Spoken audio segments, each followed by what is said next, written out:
Hello Canada, welcome back to another edition of the Canadian Citizen Journal. I'm your host, alias Tagai. Well, we're going to break down today on how the Liberals have just committed the death of Canada and have pretty much signed on to Team Trump. This is going to devastate us, especially if these people stay in power for any amount of time. But by the looks and sounds of what we're hearing, they're getting closer and closer to a majority government. Now, last night I found out while I was at a party with a bunch of great people that they have taken another seat by one vote. This is why I keep telling everybody, democracy is not a spectator sport. Every vote matters. This has to do with Terrebonne. I'd like to thank the Remanded for posting this. It saved me having to do a kind of a blank sheet on the breakdown. Listen very carefully. So Election Canada finds 11 ballots. I noticed two things: 63 ballots reconsidered and 11 ballots added to the count. May 1st, the total of votes was 61,107, rejected ballots 903. May 10th, the total of ballots was 61,118, rejected ballots 840. What the hell is going on here? How come the math is... So they reconsidered a total of 63, plus amazingly added 11 ballots from thin air? Where'd these ballots come from? Were they lost in translation, lost and found again, like the 822 in Coquitlam? So they ended up taking this by one vote. This has gone viral across every social media. And now tens and tens more thousands of citizens in Canada are starting to lose even more faith in our electoral system.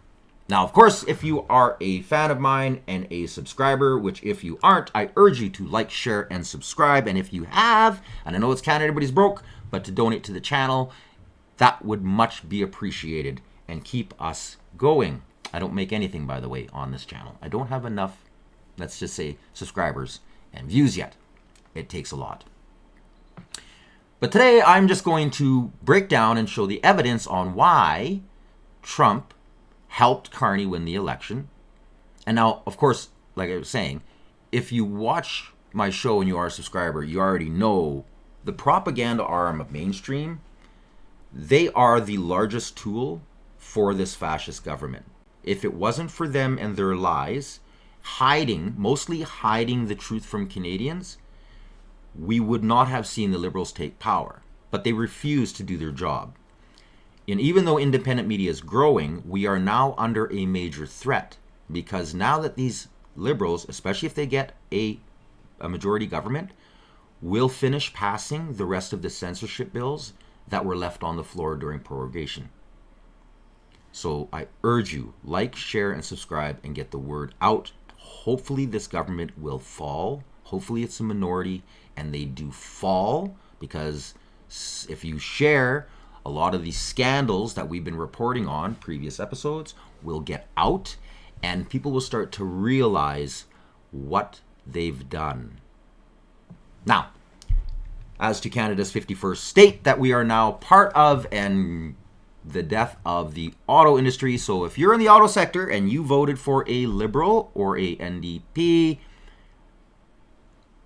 I'm sorry to say, but your lack of knowledge, your ignorance serves you right, because you just voted to end your own job.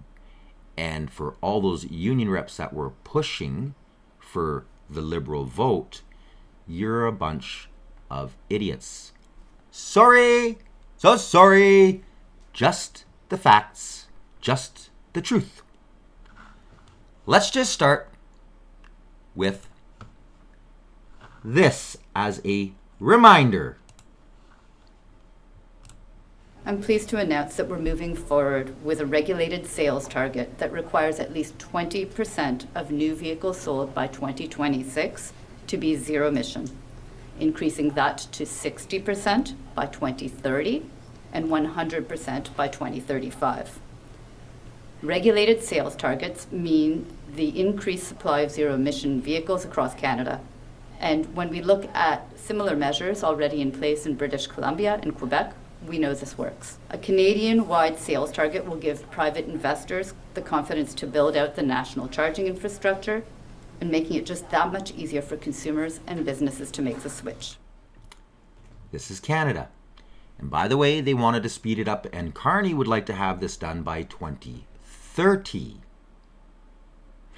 Now, previous episodes, I broke this down. I even had a CEO off of one of these big three pretty much say how worrisome the moment that these forced EV mandates were coming in was going to completely decimate the North American auto industry.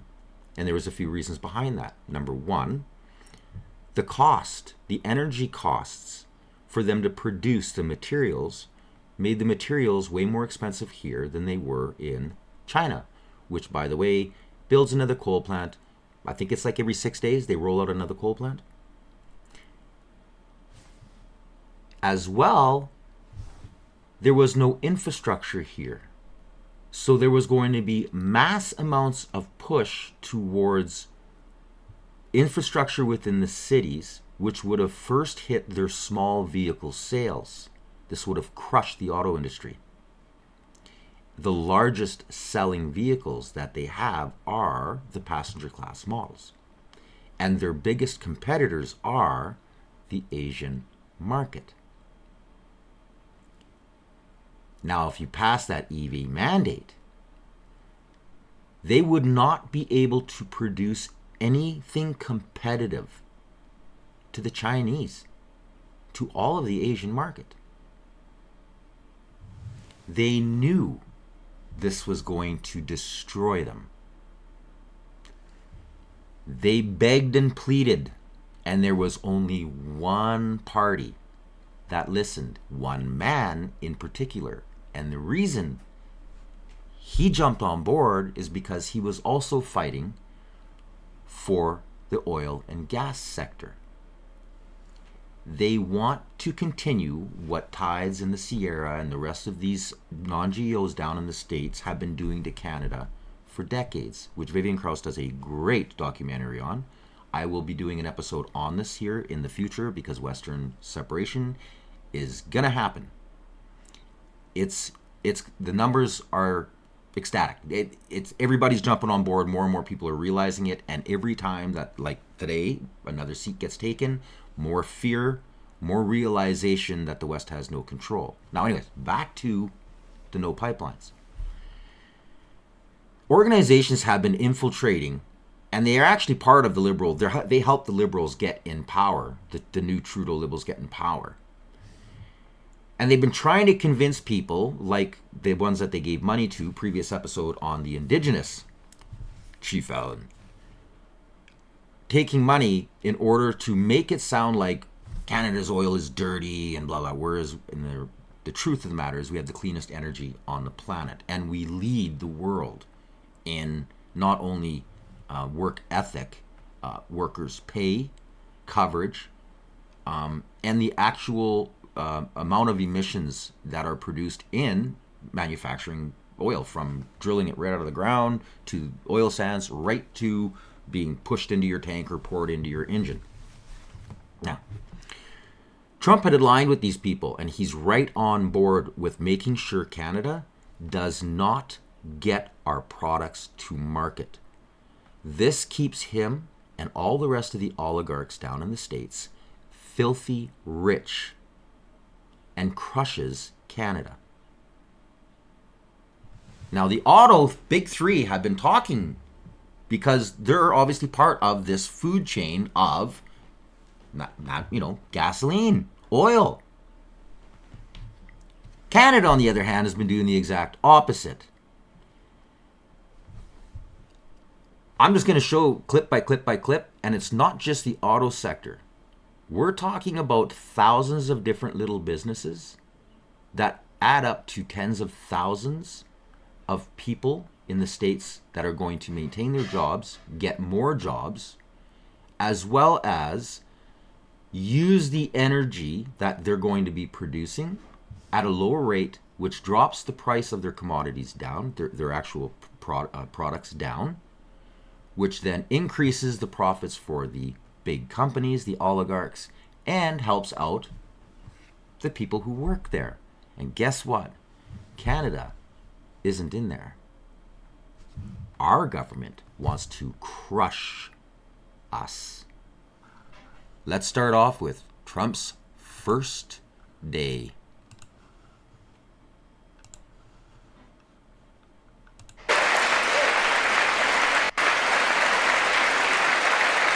We ended all of Biden's environmental restrictions that were making our country far less safe and totally unaffordable.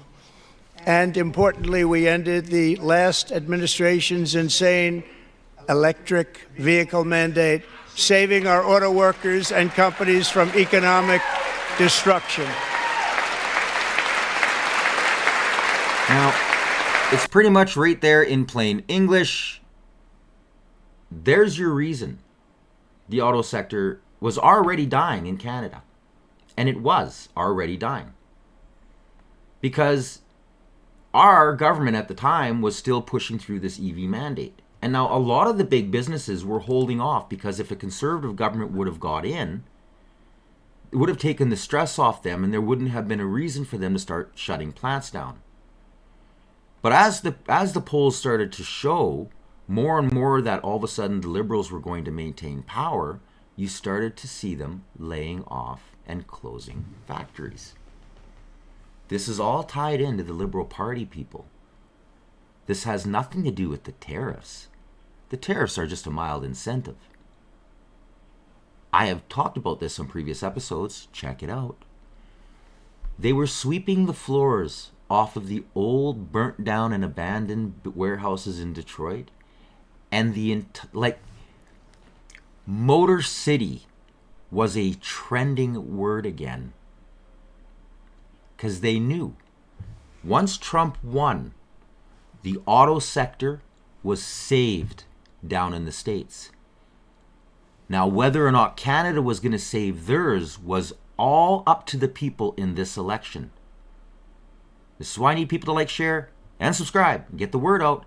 Although it's late now, too late now. Hopefully we can get enough people out there to see the truth. And for a lot of these people in the auto sector who are being told from their representatives or union reps, oh, you gotta vote Liberal, you can't vote Conservative, we're gonna die, Trump's tariffs, that whoever said that is an idiot. Sorry to say it. They have no idea of what was going on. They couldn't even read their own business, their own company. The closer we got to the election, these plants started holding off. They were wavering. They thought, oh, Liberals are going to win, and then all of a sudden they kind of stopped. In the meantime, all the EV stuff was already shutting down. That was all being propped up by the government. The only reason they were here is because the taxpayers' dollars gave billions of dollars for them to start up these useless battery and EV factories that will not fly in Canada. Won't fly here. Right after the election, the big three were in the offices of Trump, closed door meetings, and then all of a sudden, we started getting layoffs. Well, guess what? If you're in the auto sector and you voted for Liberals, you get what you deserve. It's sad. I always loved the fact that we had such a great auto sector. I did a lot of work out in that area as a third party. Great people, great companies. Sad. You voted for your own demise. Now, we're going to move on and we're going to break down even more and more about what makes Carney and the Liberals so perfect for the Americans and their economy, and why Trump just loves the fact that Carney is in power.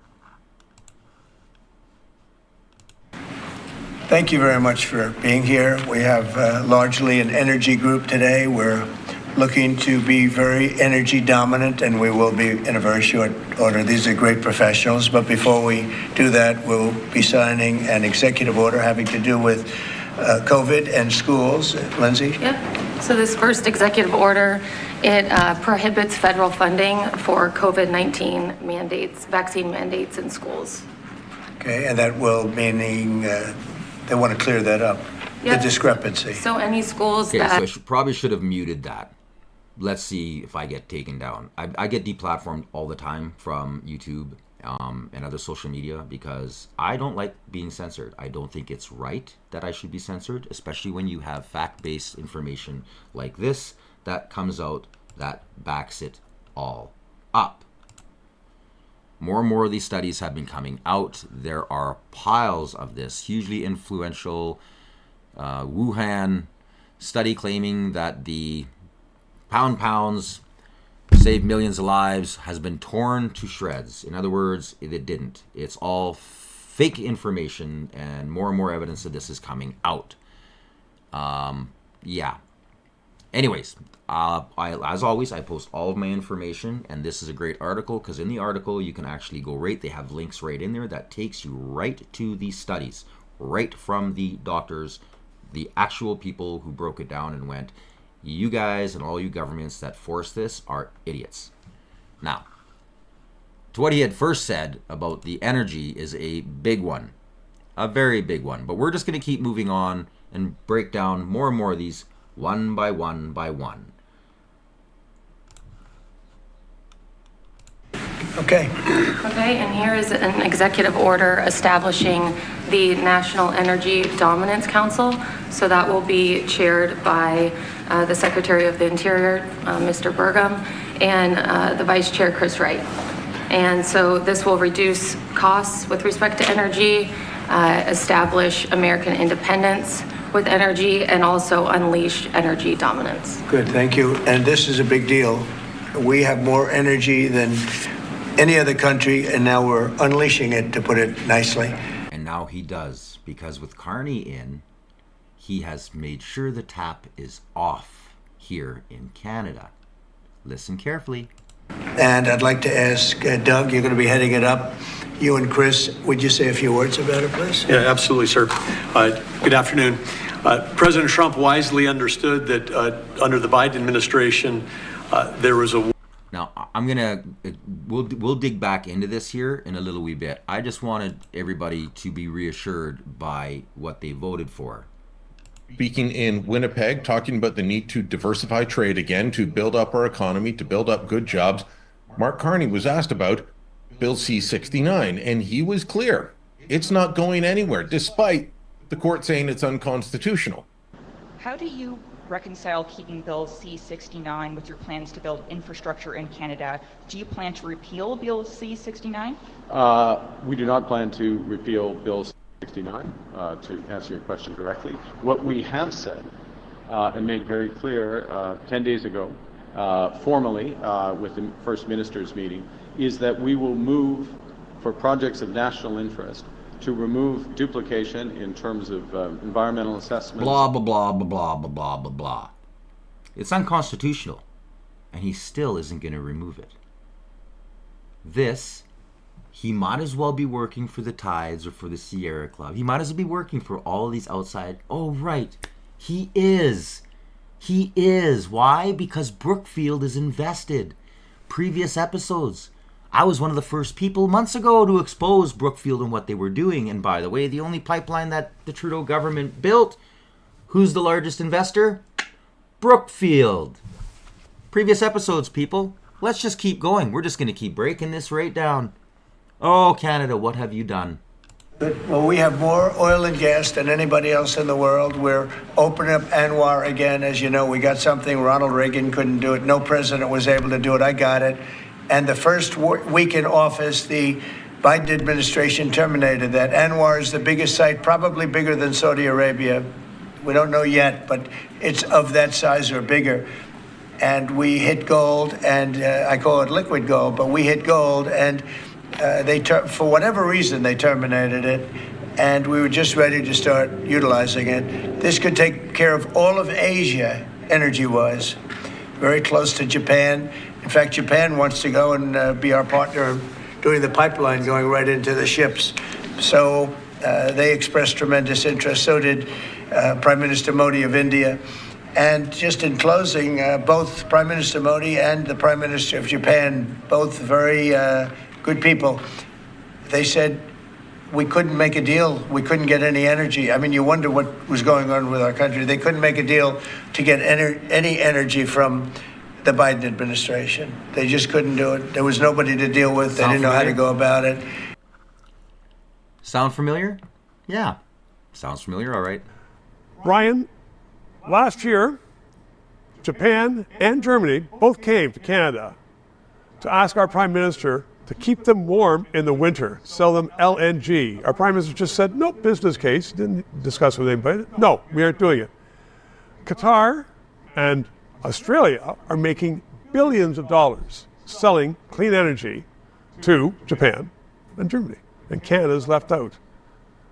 How did we get into that position where Canadians are so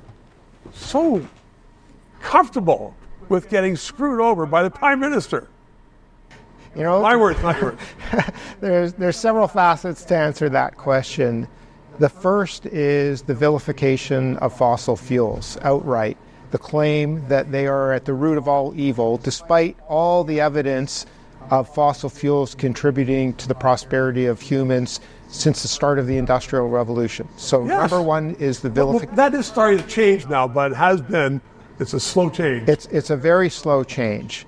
The second issue, frankly, is the Paris Accord, which is deeply flawed because it charges each country for its emissions. Right. And so Canada does not get credit for displacing coal in Asia by exporting its LNG.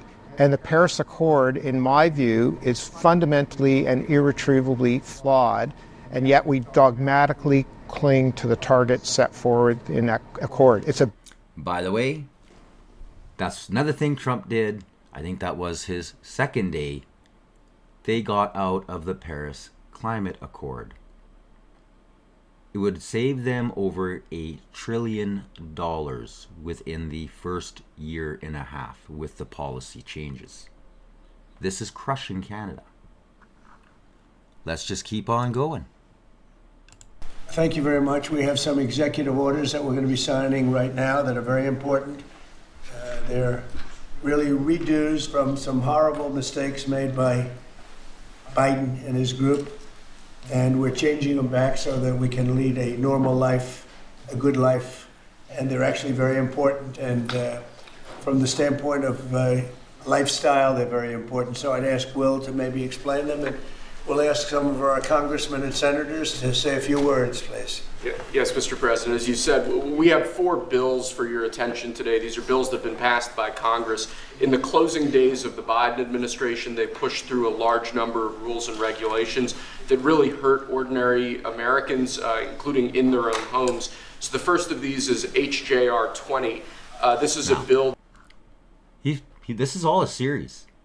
The bills he's passing, removing all of these forced regulations and mandates on the oil and gas sector and forcing people to be married to electricity only.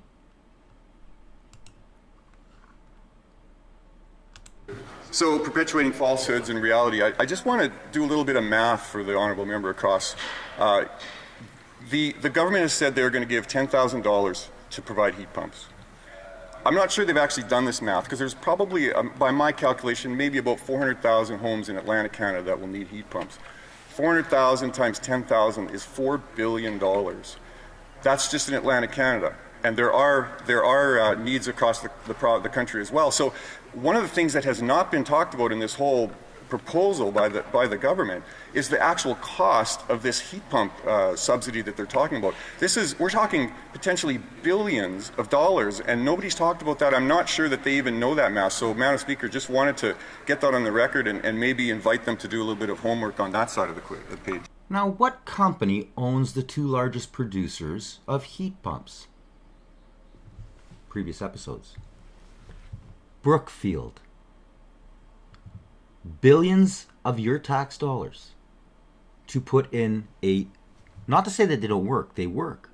In fact, they're a great secondary baseline heat for homes. But when it comes to winter, sorry, so sorry, you're going to freeze to death.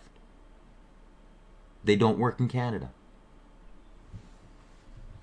Again, this is why Trump wants Carney elected. You hold it up. That's right. Next, Mr. President, we have House Joint Resolution 24. This is the same basic idea, but this relates to walk-in coolers and freezers and other refrigeration devices. Again, last-minute Biden-era regulation that... Sound familiar? Mm-hmm. Right here. A little bit further ahead. Common sense. It's all about common sense, right? Okay, Will, go ahead. Next, sir, this is House Joint Resolution 42. Again, this is a rescission of a Biden-era regulation, in this case relating to energy conservation standards for household appliances and certain consumer products. Okay.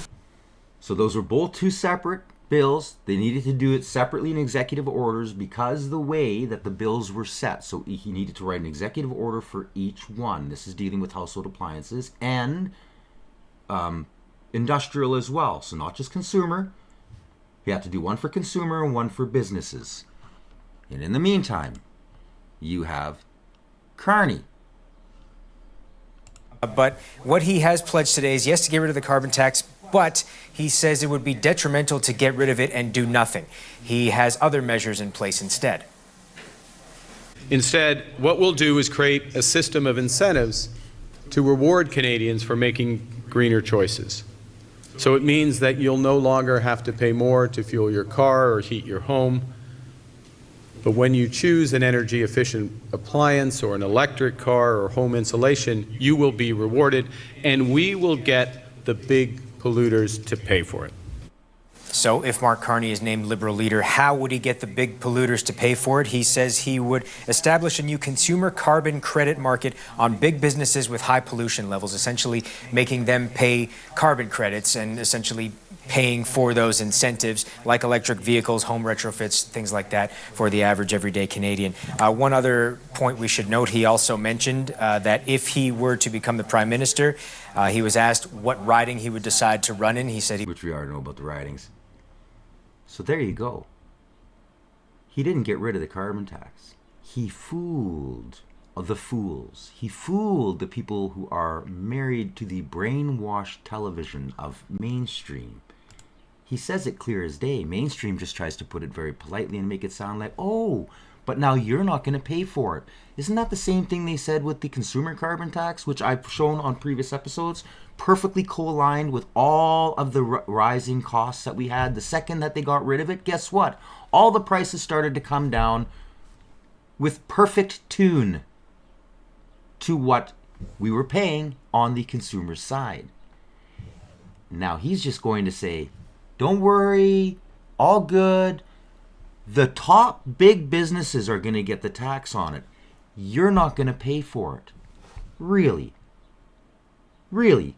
Ask a trucker if the extra cost that he's paying on his fuel wasn't added to his bill. What do you think, he's going to just print 11 votes out of thin air? Oh, sorry, I mean print, $11,000 out of thin air on his added cost? No. You're going to pay for it. You just voted on more carbon taxes, people. And guess what? Trump loves this because it's just going to help all of the states.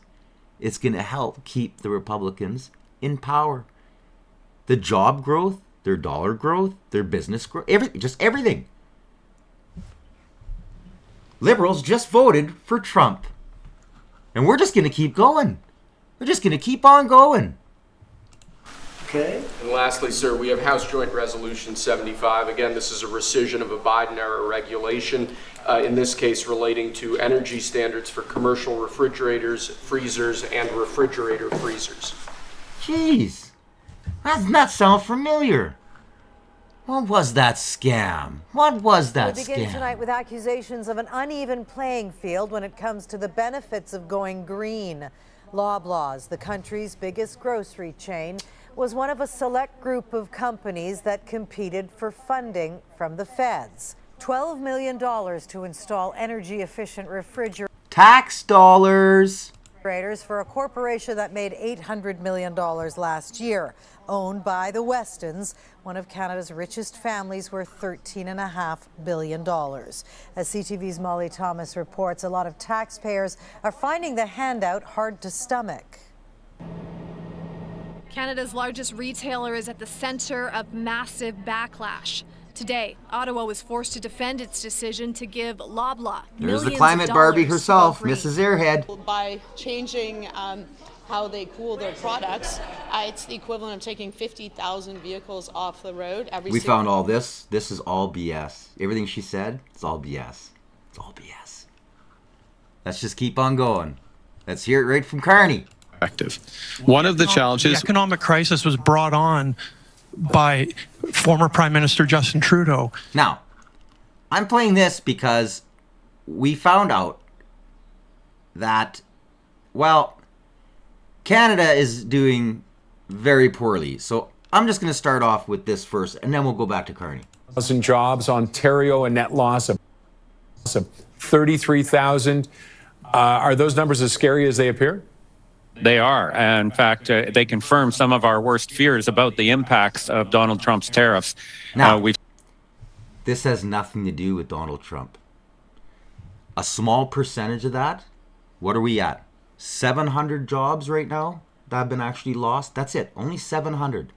700 jobs have been lost due to Trump's tariffs. This is a dying economy because of the green religious zealots. Trump is laughing his way all the way to the bank with all of the rest of the very, very wealthy and to the benefit of the United States workers. We've seen announcements of particular layoffs in the auto sector, the steel sector, and other manufacturing industries. But to see the aggregate number reach that size in 1 month, very worrisome. It shows that Trump's tariffs are already taking a bite out of us. And how much are we worried that some of those jobs might not be coming back, even if we do reach an agreement? Now, those auto jobs that they keep talking about. Interesting. Here at Windsor Assembly, workers are bracing for yet another layoff next week. This one, Stellantis says, not because of tariffs, but an... Pardon me? Here at Windsor Assembly, workers are bracing for yet another layoff next week. This one, Stellantis says, not because of tariffs. For yet another layoff next week. This one, Stellantis says, not because of tariffs. But in Oshawa, union leaders there say General Motors is pointing to tariffs as to why it's planning to cut an entire shift, putting hundreds out of work. Now, this is where the unions go on and start blabbing lies. Lies. And they're telling all their employees, you got to vote Liberal, you got to vote Liberal, you're going to save our industry. No. You voted for the demise. These big three, no. The EV mandate, because the Liberal Party just got reelected, is going to happen. There's no business case. Oh, didn't they say that about oil and gas? Well, guess what? There is no business case for any of these businesses to stay in Canada. None. Zilch. Nada. Now, back to what Carney was saying. And you were his advisor. I think you would find. I think you would did not create that problem. I certainly. Hey, nobody in Canada created that problem. Certainly. Hey, nobody in Canada created that problem. Nobody in Canada created that problem. The U.S. government has decided to put tariffs on all of its closest allies. See what he did? And this is what the media does. Now, you got a journalist who's trying to correct this. And the media makes the journalist out to sound like he's bad. And they go and say it's all Trump, Trump, Trump, Trump. Where's Trump now? How come there's no big talk about Trump and the tariffs? And instead, they're all patting Carney on the back. Oh, good job, Carney. Good job, Carney. Oh, he stood up to Trump. Did he really? Kissing his ring, kissing Trump's butt? Get real, people. Previous episode, I show the entire clip. I don't take the little good parts out of it or nitpick and pick a certain spot where Carney looks like he's being tough. No, I show you the whole clip and we break it down. Carney is a lapdog. And now more evidence has come out that the conversations he's had with Trump was totally agreeing with whatever Carney needed to get elected. Oh, you go right on ahead and call me down and do whatever it takes. Trump wants these guys to stay in power. All of its closest allies. I wouldn't for a moment suggest that anyone in Canada is the cause of this. What our responsibility is to take action to react to a different world that we're in. And part of the way we do that is we build out new partnerships, new opportunities, including opportunities. And I'm going to give you a specific one, and then I don't know if you have one more follow-up, but I'll give you a specific example that goes to my previous answer.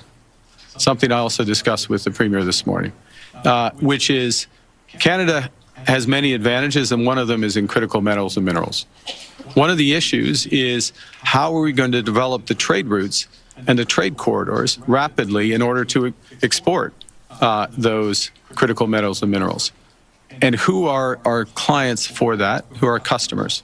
Do we only have one customer to the south of us? The customer that's attacking us? That doesn't respect the trade agreements that they signed? Listen carefully to how he's wording it. Now look at where we are today, especially with all the evidence I'm throwing forward. The auto sector, he destroyed it. The Liberal Party, they're destroying it. Trump's saving it down in the States. Trump's like, yeah, baby, bring it home. Oil and gas? Oh, he's going to make sure he shuts us in. Trump and all of the oligarchs down in the South? Oh, yeah, baby, bring it home. Now with Anwar, they dropped all of the crazy green laws and regulations. They're going to open Alaska wide open. Yeah. Who's in the middle? Canada. And we can't do crap because of this guy. Or should we develop new customers? New customers in Europe. What's required, if I may, what's required for those new customers is to build out trade corridors and infrastructure, including what I referenced in my previous answer and discussed with the Premier, is the potential to go north, go to new deepwater ports. Churchill is an example, Gray's Point in Nunavut as another. And that creates a whole new set of opportunities for Albertans as a whole, for people across the country, for these hardworking people around me and those like them in the trades. And that's what my job is. I'll take that as a no then. No, you'll take that as a very comprehensive answer to your question. No, it wasn't a comprehensive answer. It was a whole lot of BS. Every single thing he said was lies. They were all lies. He will do just like his predecessor, the turd, did. They will build one pipeline, make it sound like they're saving Canada, and guess who will own the pipeline or be a major investor? It will be Brookfield. Mark my words. They're going to try and appease the few swing voters right now that are saying, well, I'm thinking about separating, but we'll see if a pipeline gets built, and that takes a lot of pressure, and then that means that we're going down the right path, and then he's going to try to remove that. Don't let him fool you. Do not let him fool you. It's all a play, it's all a ploy. And with the help of propaganda media, they're going to try and convince people like they have over the last 10 years, which the Trudeau government has just done to Canada. They have destroyed us. And now more and more evidence is coming out about how we've been in economic demise for the last 5 years, plummeting. Again, previous episodes, I expose a lot of this, but I just want to give a quick reminder of a few things. Like this. Public sector hiring is driving Canada's labor market. We've been losing jobs like crazy. What the government's been doing is hiring more government sector. And then they say, oh, look, we're maintaining a balance. When in actual effect, they're just hiring more people, spending more tax dollars on jobs that we don't need, jobs that don't do crap. In fact, the services are much worse off now than they have ever been. And the numbers look like, oh, well, we're not falling. We're doing okay. We're doing okay. Employment gains in the public sector more than offset losses among Canadian businesses. Now, this is a little bit of an older article.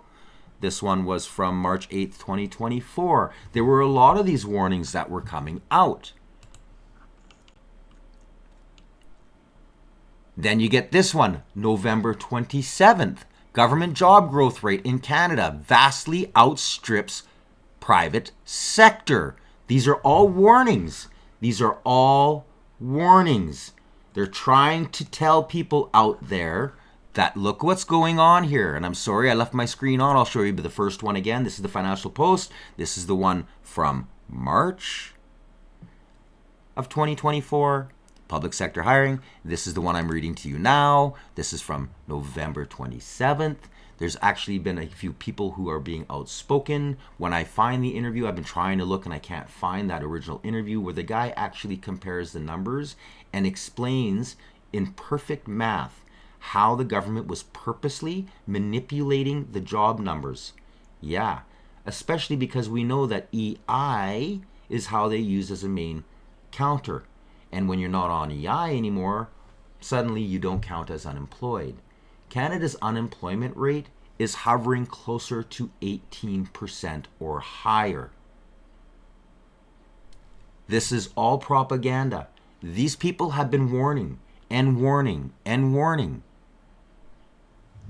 Now, among the provinces during the same 4-year period, the number of government jobs in British Columbia grew by 22%, the highest percentage in the company, compared to just 0.5% in the private sector. In Ontario, the number of government jobs grew by 14.6%, compared to 4.8% in the private sector. 8 out of the 10 provinces experienced a faster rate of job growth in the government sector than in the private sector over the 4-year period. Alberta was the only large province where the private sector had a faster rate of job growth, 7.2%, than the government sector.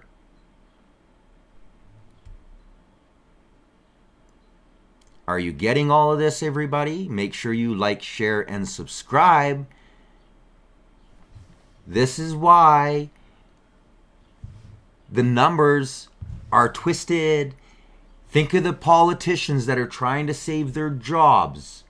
EB. Think of the election. Think of the timing when they were doing all of this hiring. They were trying to BS the job numbers so that it looked like they weren't doing as bad as they were. But guess what? We're running out of government jobs and we're already completely bankrupt. Now they're going to blame all of this on Trump. Trump had nothing to do with it. This is all done by the policies of the Liberal government and the NDP.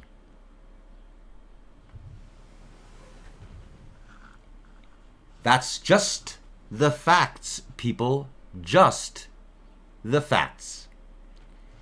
I hope you enjoyed today's episode. I hope you like, share, and subscribe. And to all your mothers out there, once again, happy Mother's Day. If you are subscribed, make sure you punch that notification bell so you don't miss any future episodes. I'd like to thank all of my new subscribers. I have been having a huge climb. It's been taking right off. A lot of very good compliments. I appreciate every single one of them. Let's grow this channel. Let's get independent media out there so we can expose the propaganda arm for what they are, in which we're going to be blowing the lid off a few more mainstream conspiracy crap lies on the next episode. Until next time, you've been watching the Canadian Citizen Journal. I'm your host, alias Tagai. Stay informed.